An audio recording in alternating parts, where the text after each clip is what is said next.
పెళ్ళైనా పండగైనా వేడుక ఏదైనా పట్టు చీరల ప్రత్యేక వేదిక వారాహి సిల్క్స్. హలో, స్వాతి గారండి మాట్లాడేది? అవునండి, నేను సుమన్ టీవీ నుంచి మాట్లాడుతున్నానండి, అందమైన జీవితం నుంచి. మేడం గుడ్ మార్నింగ్ అండి. గుడ్ మార్నింగ్ అండి. నాతో పాటు డాక్టర్ గారు ఉన్నారు, ఒక్కసారి మాట్లాడండి. Okay madam. యా, కళ్యాణ్ గారు. అమ్మా స్వాతి, నమస్తే అమ్మా. సార్ నమస్కారం అండి. నమస్తే అమ్మా. నమస్తే అమ్మా. చెప్పు తల్లి, మీ సమస్య ఏంటో చెప్పండి అమ్మా. నాకు పెళ్ళై 5 సంవత్సరాలు అవుతుంది సార్. మా బాబుకి వచ్చేసి 2 years అండి. అసలు ఎంత అంటే ఇంట్లో అంత సమస్య తట్టుకోలేకపోతున్నాను సార్ నేను. అసలు ఇక్కడ సమస్యల్ని ఒకదాన్ని మించి ఒకటి, ఏది చేసినా తప్పు, ఏది మాట్లాడినా తప్పు. ఏదో పెళ్లి చేసుకొని ఇంట్లోకి తీసుకొచ్చారా అంటే తీసుకొచ్చారు, అంతవరకే. పెళ్ళై 2 నెలలు మాత్రం చాలా బాగా చూసుకున్నారు సార్. బాగా అంటే కొత్తగా వచ్చిన అమ్మాయి అని చెప్పి చూసుకున్నారు. 3వ నెల నుంచి అసలు ఇంట్లో పని మనిషి కంటే దారుణంగా అయిపోయింది సార్ నా పరిస్థితి. బయటికి వెళ్ళలేను, ఇంట్లోనే కనీసం ఒక హాల్లో కూర్చొని నేను టీవీ కూడా పెట్టుకుని చూడలేని పరిస్థితిలో ఉన్నాను సార్ నేను. ఎంతసేపు వంట చేశానా, వాళ్ళకు పెట్టానా, నా రూమ్ లో నేను ఉన్నానా, మా అమ్మ నాన్న చూసుకున్నావా, నా బాబుని చూసుకున్నావా అంటాడు తప్పించి నా గురించి ఒక్క సెకండ్ కూడా ఆలోచించాడు సార్. కనీసం ఇన్ని రోజులు అవుతుంది, పెళ్ళై 5 సంవత్సరాలు అవుతుంది, ఏ ఒక్క రోజు నన్ను తిన్నావా అని కూడా అడగడు సార్. అత్తయ్య కానీ, మామయ్య కానీ, మా ఆయన కానీ అసలు ఏ ఒక్క రోజు కూడా కానీ ఏంటి, ఎందుకు ఇలా ఉంటున్నావని కూడా అడగరు. ఎంతసేపు వాళ్ళకు చేసి పెడుతున్నానా, నాకు ఈ టిఫినా ఆ టిఫినా అంటారు తప్పించి నాకంటూ ఒక మనసు ఉందని, దానికంటూ ఒక రెస్పెక్ట్ ఉందని ఆలోచించారు సార్. స్వాతి, ఒక్క నిమిషం అండి. ఈ విషయం మీరు ఎప్పుడైనా అంటే మీరు నాతో ఫ్రీగా ఉండట్లేదు, నేను ఇబ్బంది పడుతున్నాను అనే విషయాన్ని ఎప్పుడైనా ఎక్స్ప్రెస్ చేశారా? మేడం అసలు నాతోనే మాట్లాడారు మేడం. కనీసం నేను భోజనం పెట్టేటప్పుడు నువ్వు భోజనం చేసావా అని కూడా నాతో అడగడు మేడం. నాతో మాట్లాడు. ఇంకా నేను ఏం చెప్తాను మేడం అతనికి? బాధపడకండి స్వాతి, బాధపడకండి. మీరేం చదువుకున్నారు స్వాతి? మేడం నేను ఎంకామ్ కంప్లీట్ చేశాను మేడం. నాకంటే ఒక సెల్ఫ్ రెస్పెక్ట్ లేదా మేడం? అమ్మ కాదు స్వాతి, అమ్మ ఐఎమ్ సారీ అమ్మా. ఇప్పుడు నీ వయసు ఎంత అమ్మా స్వాతి? నా వయసు ఇప్పుడు 32 సంవత్సరాలు సార్. 32. ఓకే. నీ పాప వయసు ఎంతమ్మా? బాబు అండి. బాబు, సారీ. బాబుకి వచ్చి 2 సంవత్సరాలు sir. I don't want to minimize, అంటే నీ యొక్క సమస్యని మినిమైజ్ చేసేటటువంటి ఉద్దేశం నాది కాదమ్మా. కానీ నేనేమంటున్నానంటే, అంటే నీ భర్త అంత కఠినంగా వ్యవహరించడానికి నీలో ఏమన్నా ఒక లోపం ఉండుండొచ్చా? నువ్వు ఏదన్నా ఒక విధంగా కారణమై ఉండొచ్చా? లేదు సార్, నేను ఏ తప్పు చేయలేదు సార్. కాకపోతే తన ఉద్దేశం ఏంటి అంటే ఎంతసేపు భార్య అంటే బానిస అన్నట్టు ఊహించుకుంటాడు సార్. ఇంట్లోనే ఉండాలి, బయటికి వెళ్ళొద్దు, 4 గోడల మధ్యలోనే ఉండాలి అని తను ఆలోచిస్తాడు సార్. హింస పెట్టేటటువంటి దగ్గర చేయి చేసుకోవటం గానీ, మాటలు అంటం గానీ ఏమైనా ఉందమ్మా? సార్ అసలు అలా కొట్టినా ఆ దెబ్బ 2 రోజులకు మానిపోతుందేమో కానీ సార్, మనసు మీద చేసే ప్రవర్తన, మనసు మాట్లాడే మాటలు తట్టుకోలేకపోతున్నాను సార్. దెబ్బ కొడితేనన్నా అది మానిపోతుందేమో అని నేను ఊరుకునేదాన్ని. అలా కూడా కాదు సార్, మౌనంగా ఉంటూ నన్ను ఏడిపించుకుంటూ ఏంటి సార్. అట్లీస్ట్ సార్ మొన్న ఒక్క 2 రోజుల క్రితము కింద అపార్ట్మెంట్ లో ఒక చీరలు అమ్మాయి ఆవిడ వస్తే చీరలు తెచ్చుకున్నాను సార్ వెళ్ళి. దాని గురించి ఎంత గొడవ చేశారంటే మా అత్తయ్య గారు, ఎలా కొంటావు, నాకు చెప్పవా, చెప్పి వెళ్ళవా, కిందే కదా అత్తయ్య, ఎందుకు కిందైనా సరే నాకు చెప్పి వెళ్ళాలి, నువ్వు నాకు చేసి వెళ్ళాలి అని అన్నారు. అసలు ఇంకా చీర చూస్తేనే అమ్మో నాకు వద్దు చీర అని అనిపిస్తుంది, భయం వేస్తుంది సార్. అంత క్రూయల్ గా బిహేవ్ చేస్తున్నారు. ఓకే. ఈ 5 సంవత్సరాల్లో ఈ ప్రయాణం చేయడానికి కేవలం ఒక బాబు ఉన్నాడు, పెద్దలు పెళ్లి చేశారు అనేటటువంటి ఏకైక ఉద్దేశంతో ప్రయాణమా, లేదంటే ఏదన్నా ఒక మంచి గుణం నీ భర్తలో కానీ ఆ కుటుంబంలో కానీ నీకు కనిపించిందా? 24 hours కమర్షియల్ మైండే సార్. మంచి కనిపించలేదమ్మా నీకు స్వాతి? ఏ ఒక్క రోజు అసలు చిన్న జాలి కూడా కనిపించలేదు సార్ నాకు. డాక్టర్ గారి నుంచి ఎలాంటి సలహాని, సూచనని మీరు ఎక్స్పెక్ట్ చేస్తున్నారు స్వాతి? మేడం నేను ఇలా ఫేస్ చేస్తూ ఉన్నాను. నన్ను ఎలా అంటే కనీసం ఒక బయటికి వెళ్ళనివ్వకుండా ఇంట్లోనే అరెస్ట్ చేసి ఇంత ఇదిగా టార్చర్ పెడుతూ ఉన్నా కూడా నేను ఒక్కరోజు ఎదురు తిరిగి ఒక మాట అనలేదు మేడం. ఓకే. మా తల్లిదండ్రులకు కూడా నేను ప్రాబ్లం ఫేస్ చేస్తున్నానని వాళ్ళకు కూడా చెప్పలేదు. ఇలా ఉండగా సడన్ గా ఒక రోజు మా హస్బెండ్ మేము అందరం కలిసి మా ఆడపడుచు వాళ్ళ కూతురు పెళ్లికి వెళ్తున్నాం మేడం ట్రైన్ లో.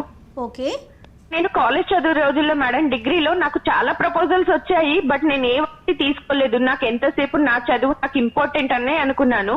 అదే టైంలో ఒక అతను నన్ను ప్రపోజ్ చేశాడు, నేను దాన్ని రిజెక్ట్ చేసేసాను. కానీ రిజెక్ట్ చేసిన అబ్బాయి ఎలా అంటే నన్ను ఇబ్బంది పెట్టకుండా దూరం నుంచి చూస్తూ జాలిగా నాకు అసలు ఇంకా నేను వద్దన్నా కూడా వినిపించుకోకుండా నా నీడలాగా ఫాలో అవుతుండేవాడు మేడం.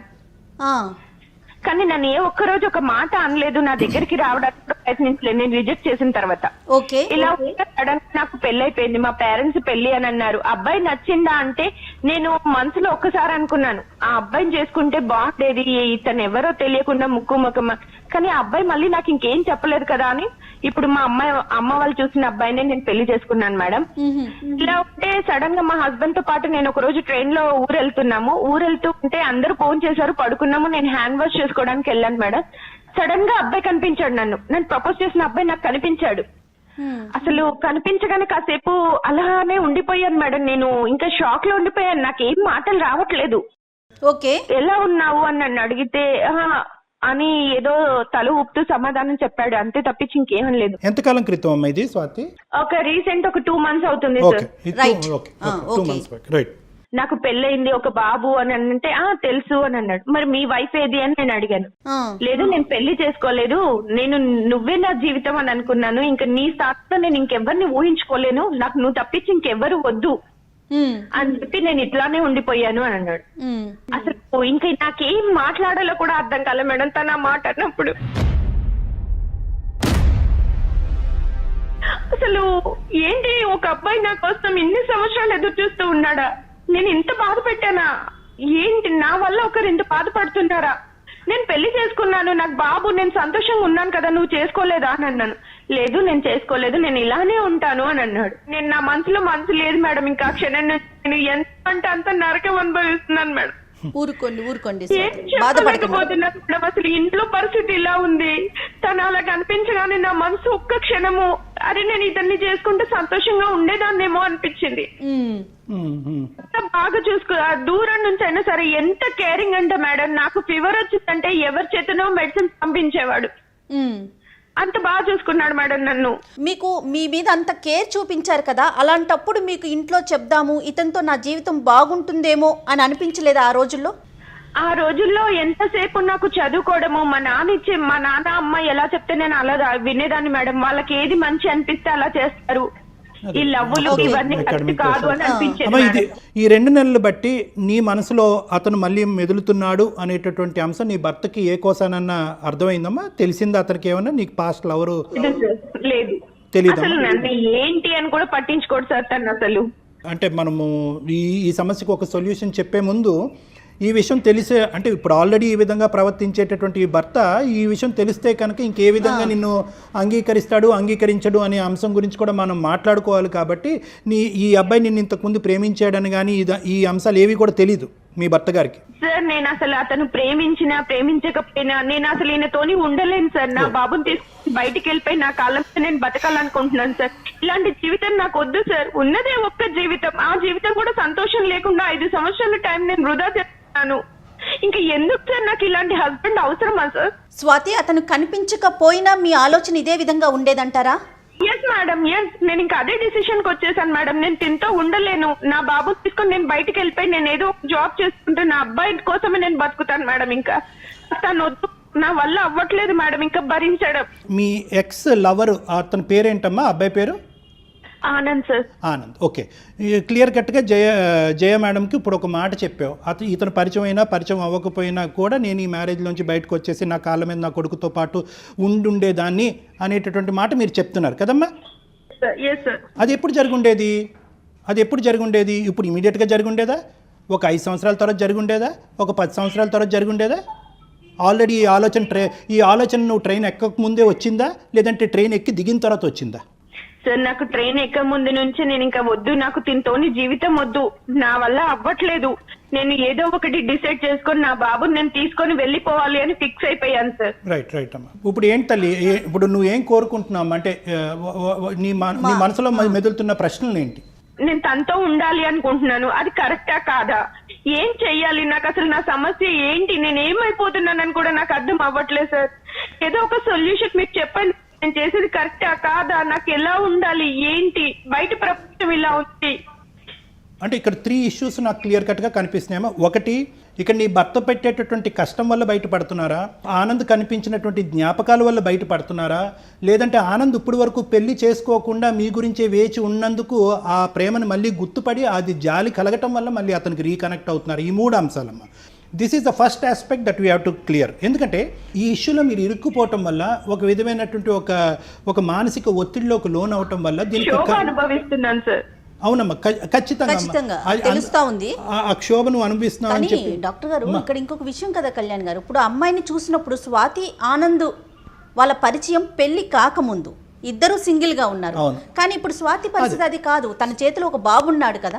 షూర్ మ్యామ్, నేను ఆ విషయంలో కాన్ఫిడెన్స్ ఇస్తాను మేడం. ఎందుకంటే నేను చూసినప్పటి నుంచి ఎన్నో అనాథ మంది పిల్లలకి చాలా మంది చాలా బాగా చూసుకునేవాడు మేడం.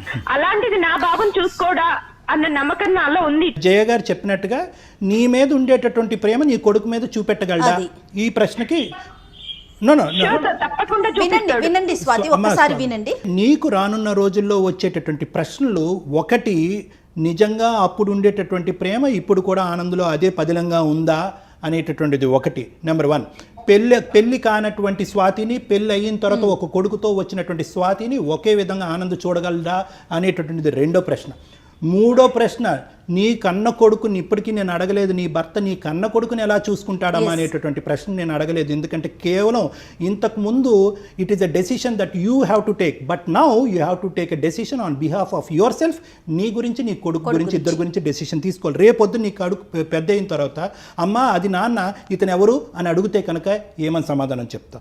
ఇప్పటి వరకు మీ భర్తతో పోరాడుతున్నటువంటి వ్యక్తి ఎవరైతే కనుక ఒంటి చేత్తో పోరాడుతున్నటువంటి వ్యక్తి ఎవరైనా ఉన్నారంటే అది స్వాతి ఒక్కటే. ఎవరు సలహా తీసుకోలేదు, ఎవరు సూచన తీసుకోలేదు, నీ భర్తని ఎక్కడికైనా తీసుకెళ్లి కౌన్సిలింగ్ చేయించాలనేటటువంటి ఆలోచన మీకు రాలేదు. పెద్దల సమక్షంలో కూర్చోపెట్టి స్వాతి ఇది అనుభవిస్తుంది అయ్యా, కొద్దిగా ఒక విధంగా ఈ విధంగా బాధపడుతుంది, నువ్వు బిజినెస్లో మునిగి తేలుతున్నావు, ఆ అమ్మాయిని రిస్ట్రిక్ట్ చేస్తున్నావు, హింస పెడుతున్నావు, ఆ అమ్మాయికి ఒక ఫ్రీడమ్ కావాలి, ఒక స్వేచ్ఛ కావాలి అనేటటువంటి మాట ఎవరితోనూ చెప్పించలేదు. నువ్వెంత చెప్పావో మాకు తెలీదు, ఎవరి ద్వారానా చెప్పించావు. సో నేనేంటంటే ఈరోజు అమ్మ అంత ప్రేమించేటటువంటి వ్యక్తి దగ్గరికి వెళ్ళిపోవమ్మా అని చెప్పడం నాకు చాలా easy.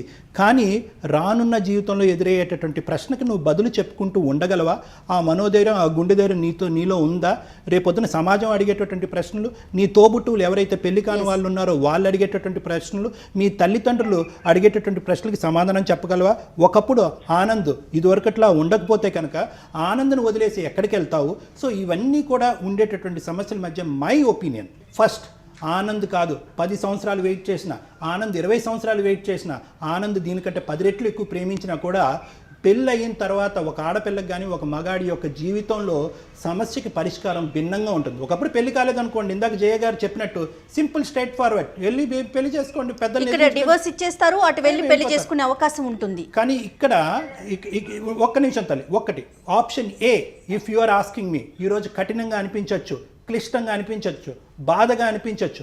My solution for your problem is try to rectify your husband. నీ భర్తని మార్చుకునేటటువంటి ప్రయత్నంలో సాయి శక్తులా ప్రయత్నించేద్దాం. మీ తల్లిదండ్రులు సపోర్ట్ తీసుకుందాం, కావాలంటే నాలాంటి డాక్టర్ల యొక్క సపోర్ట్ తీసుకుందాం. అప్పటికీ మార్పు రాలేదనుకోండి, అతనిలో మార్పు రాలేదనుకోండి, 5 సంవత్సరాలు వెయిట్ చేసిన ఆనంద్ ఇంకో 10 సంవత్సరాలు వెయిట్ చేస్తాడమ్మా, నీ గురించి వెయిట్ చేస్తాడు. నీ భర్తను మార్చుకునేంత వరకు అతను వెయిట్ చేయలేడా? లేదు, మార్పు రాలేదు, కఠినంగా వ్యవహరిస్తున్నాడు అంటే కనుక నీ ఇష్టం. అప్పుడు డైవర్స్ తీసుకుని వెళ్తావు, ఏం చేసి వెళ్తావు అన్నది నీ ఇష్టం. సార్ నేను ఒక మాట మాట్లాడొచ్చా సార్? చెప్పండి స్వాతి. సార్ తను ఎంత కమర్షియల్ అంటే సార్, అంత కమర్షియల్ మైండ్. నా బాబుకి ఒక్క రోజు సడన్ గా ఫీవర్ వచ్చింది, నైట్ ఎవ్వరు లేదు సార్ నాకు తోడు. నా బాబుని పట్టుకొని నేను హాస్పిటల్ కి పరిగెత్తాను, ఆ క్షణం కూడా నాతో తోడు రాలేదు. ఈ రోజు వరకు నా బాబుకి ఏది కావాలన్నా కూడా నేనే చేసుకునేదాన్ని. నన్ను ఒక్క రోజు కూడా పట్టించుకోలేదు, నా బాబుని పట్టించుకోలేదు. ఓకే, ఇప్పుడు తనని కూర్చోపెట్టి మాట్లాడటానికి కూడా ఏం మాట్లాడతాను సార్? అసలు వినే పరిస్థితిలోనే లేడు. తనకి ఎంతసేపు కమర్షియల్ మనీ మనీ మనీ, అంత తప్పించి ఇంకో ప్రేమ అనేది తనలో లేదు. మా పేరెంట్స్ కి చెప్పమంటారు సార్, మా పేరెంట్స్ కి ఉన్న పరిస్థితుల్లో ఆల్రెడీ నాకు ఇంకో చెల్లి ఉంది, ఆ చెల్లికి పెళ్లి సంబంధాలు వస్తున్నాయి. నేను ఇలా చేశాను, నా పెద్ద బిడ్డను తీసుకెళ్లి నా ఇంట్లో పెట్టుకుంటాను అంటే బాగుంటుందా సార్? అసలు వాళ్ళు తట్టుకోలేరు సార్ ఈ సమస్య చెప్తే. ఇంత ఫేస్ చేస్తున్నప్పుడు నేను తన దగ్గర బతకడం అవసరమా సార్? నేను ఇంకా తనకి కౌన్సిలింగ్ ఇప్పించినా తను మాట్లాడన్న నమ్మకం నాలో లేదు సార్. స్వాతిని సరిగ్గా చూసుకోవట్లేదు, తన బిడ్డను కూడా అతనేమి కేరింగ్ గా చూసుకోవట్లేదని అర్థమవుతోంది డాక్టర్ గారు. నువ్వు విడి వెళ్ళి ఒంటరిగా ఉండాలి అని అనుకుంటే కనుక దట్స్ ఎ డిఫరెంట్ స్టోరీ. కానీ విడిపోయి ఇక్కడి నుంచి వెళ్ళిపోయి ప్రేమించినటువంటి వ్యక్తి దగ్గరికి వెళ్తే కనుక సమాజం, నీ కుటుంబం అందరూ ఏమనుకుంటారంటే కనుక నీ భర్త పెట్టినటువంటి హింస, నువ్వు పడినటువంటి బాధలు అన్నీ పక్కన పెట్టేసి ఈ అమ్మాయికి అప్పుడు ఉండేటటువంటి మోజు ఇప్పటికీ పోలేదు కాబట్టి మళ్ళీ పాత ప్రేమికుడి దగ్గర కొడుకును పట్టుకుని వెళ్ళిపోయింది అని సమాజం వేసేటటువంటి నిందని బహుశా నువ్వు భరించడం చాలా కష్టం. అది కూడా నువ్వు జాగ్రత్తగా సమాజం గురించి ఆలోచిస్తే నేను బతకలేను సార్. ఇలాంటి బతకడం అవసరమా అనిపిస్తుంది సార్. ఇంకా తనకి డైవర్స్ ఇచ్చి నేను ఇంకా తన దగ్గర ఉండలేను. నా బాబుని తీసుకుని నేను ఇక్కడ దూరంగా వెళ్ళిపోయి బతకాలనుకుంటున్నాను సార్. అది ఆనందంతో అని నేను అనుకోవట్లేదు, నేను దూరంగా ఉండాలి అనుకున్నాను అంతే. నాకు ఆనంద్ ఇలా కనిపించడంతో నాకు సరే నా గురించి ఇంత వెయిట్ చేస్తున్నాడు, నన్ను బాగా చూసుకుంటాడన్న నమ్మకం నాకు ఉంది సార్. ఈ రోజు వరకు తను పెళ్లి చేసుకోకుండా ఉన్నాడు అంటే నా కోసమే కదా సార్. స్వాతి, నేను చెప్పే జాగ్రత్తగా ఆలోచించమ్మా. ఈ వేదికకి మీ భర్త ఎక్కువ, నీ పెళ్లి ఎక్కువ, నువ్వు తక్కువ అనేది ఏమీ కాదు. We are all neutral to everything. కానీ నేనేమంటున్నానంటే ఒక సైంటిఫిక్ సొల్యూషన్ కన్సిడర్ చేద్దాం. సమాజంలో ఉండేటటువంటి కొన్ని విలువల్ని కాసేపు ఆలోచిద్దాం. నీకు 32 years, నువ్వు ఇంకా చిన్నదానివి, బోల్డ్ అంత భవిష్యత్తు ఉంది, నీ కొడుకు భవిష్యత్తు కూడా నీ చేతుల్లో ఉంది. కాబట్టి నేనేమంటున్నానంటే ఖచ్చితంగా ఇదే నా నిర్ణయం, నేను బయటకు వెళ్ళి విడిపోయి ఉంటాను అంటే కనుక నేనేమంటానంటే ఆ నిర్ణయం మీద ఉండు, మేము కాదనట్లేదు. కానీ ఇప్పుడు కాదు, ఇప్పుడు వరకు వెయిట్ చేసినటువంటి నీ ఇష్యూని ఫస్ట్ టైం ఒక వేదిక మీద తీసుకొచ్చావు, ఒక కుటుంబం ఎదురుగుంటే తీసుకొచ్చావు, నీ తల్లిదండ్రులకి ఎదురుగుంటే చెప్పచ్చు. ఖచ్చితంగా చెప్పాలమ్మా, ఎన్ని సమస్యలు ఉన్నా కూడా తల్లిదండ్రులు తీర్చలేనటువంటి బాధ అంటూ ఏది లేదు. కాబట్టి ఖచ్చితంగా నీ తల్లిదండ్రులకి చెప్పాలి. ఇతని నుంచి నీకు వచ్చేటటువంటి హింస, బాధ ఏంటి అన్నది చెప్పుకోవాలి. దానికి సంబంధించినటువంటి పరిష్కారం నీ తలకి తట్టకపోతే కనుక వాళ్ళ తలకి తట్టేటటువంటి అవకాశం ఉంది. కాబట్టి అప్పటికీ కావాలంటే మాలాంటి వ్యక్తులు ముందుకొచ్చి కౌన్సిలింగ్ చేయడానికి మేము రెడీగా ఉన్నాం. ఇవన్నీ పరిష్కారాలు వెతికిన తర్వాత అప్పటికీ అవ్వకపోతే కనుక your door is still open, నీ తలుపు ఇంకా తెరిచే ఉంది. నువ్వు కావాలంటే డివోర్స్ తీసుకుని నీ కొడుకుతో పాటు వెళ్ళిపో, తర్వాత ఆనందం చేసుకుంటావో XYZ నువ్వు చేసుకుంటావు అనేది that's a different me story. కాళ్ళ మీద మీకు నిలబడే ధైర్యం కనుక ఉంటే ఇప్పుడు డాక్టర్ గారు చెప్పిన పాయింట్స్ అన్ని ఒక్కసారి ఆలోచించుకోండి స్వాతి. డెఫినెట్గా నేను అన్నట్లుగా మీ కాళ్ళ మీద మీరు నిలబడగలరు. ఆ ధైర్యం కనుక మీకు ఉంటే నిర్ణయం తీసుకోవచ్చు. అంతే కదండి కళ్యాణ్ గారు? అంతే. Yes sir, yes madam. నా కాళ్ళ మీద నేను బతకాలనుకుంటున్నాను. నాకు తనతో జీవితం వద్దు మేడం. గుడ్ లక్ అమ్మా. వి ఆల్వేస్ ఎంకరేజ్ అమ్మా. ప్రతి ఆడపిల్ల తన కాళ్ళ మీద తను నిలబడాలి, తన జీవితం, తన భవిష్యత్తు, ఆర్థికంగా ఒక వ్యక్తి, ఒక ఇండివిజువాలిటీ తనకు ఉండాలి అనేటటువంటిదే మా ఉద్దేశం కూడా అమ్మా. కానీ but it should not be at the cost of bigger problems.